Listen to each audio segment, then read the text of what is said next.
Hi అండి, నమస్తే. Welcome back to tasty spoon. ఈరోజు మన రెసిపీ హోటల్ స్టైల్లో చికెన్ కర్రీని ఇంట్లోనే సింపుల్గా ఎలా చేసుకోవాలో చూపిస్తాను. వీడియోని చివరి వరకు స్కిప్ చేయకుండా చూడండి. చిన్న చిన్న టిప్స్ చెప్పుకుంటూ చేసుకుందాం.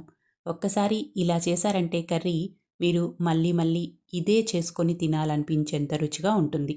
దీనికోసం మిక్సీ జార్లోకి 10 నుంచి 12 జీడిపప్పులు, అలాగే 5-6 బాదం పప్పులు తీసుకోవాలి. అలాగే 50 గ్రాముల ఎండు కొబ్బరి కానీ లేదంటే పచ్చి కొబ్బరి కానీ వేసుకొని ఫ్రై చేసుకున్న ఆనియన్స్ కూడా వేసుకోవాలి. ఇందులోకి కొన్ని నీళ్లు కూడా పోసుకొని బాగా మెత్తని పేస్ట్ లాగా గ్రైండ్ చేసి పక్కన పెట్టుకోవాలి. ఈ పేస్ట్ని 1 కేజీ చికెన్ కర్రీ కోసం యూస్ చేస్తున్నాను.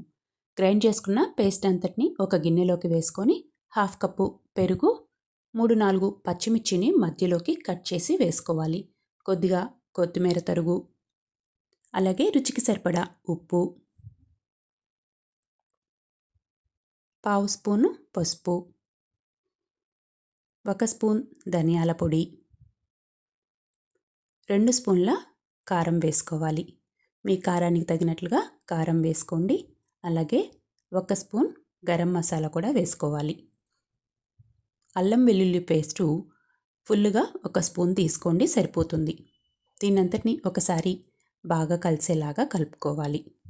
ఇలా కలుపుకున్న గ్రేవీలోకి ముందుగా క్లీన్ చేసి పెట్టుకున్న చికెన్ అంతటిని వేసి మసాలా అంతా కూడా చికెన్ ముక్కలకి బాగా పట్టేలాగా కలుపుకోవాలి. ఒకసారి కలుపుకున్న తర్వాత 2 టేబుల్ స్పూన్ల నూనె, 1 టేబుల్ స్పూన్ నెయ్యి కూడా వేసుకొని మరొకసారి ఈ చికెన్ అంతటిని బాగా కలుపుకోవాలి. కలుపుకున్న చికెన్ని ఒక హాఫ్ అన్ అవర్ సేపు మ్యాగ్నేట్ చేసి పెట్టుకోవాలి. మూత పెట్టి ఒక హాఫ్ అన్ అవర్ సేపు పక్కన పెట్టుకుందాం. తర్వాత స్టవ్ మీద కడాయిని పెట్టుకొని 3 టేబుల్ స్పూన్ల ఆయిల్ వేసుకోవాలి. అందులోకి కొద్దిగా చెక్క, 2-3 లవంగాలు, 2 రెమ్మల కరివేపాకు వేసి కరివేపాకు చిటపటలాడిన తర్వాత మనం కలిపి పెట్టుకున్న చికెన్ అంతటినీ వేసుకొని ఒకసారి బాగా కలుపుకోవాలి. కలుపుకున్న తర్వాత మంటని లో ఫ్లేమ్లో ఉంచుకొని చికెన్ని 5 నుంచి 7 నిమిషాల సేపు బాగా ఉడికించుకోవాలి. మధ్య మధ్యలో కలుపుకుంటూ ఉడికించుకోండి. లో ఫ్లేమ్ మీద ఉడికించుకున్నారంటే చికెన్లో ఉండే వాటర్ అంతా బయటకు వచ్చేసి చికెను పర్ఫెక్ట్గా కుక్ అవుతుంది. ఇలా ఒక 5 నిమిషాలు ఉడికించుకున్న తర్వాత ఒకసారి కూరనంతటిని బాగా కలుపుకోవాలి.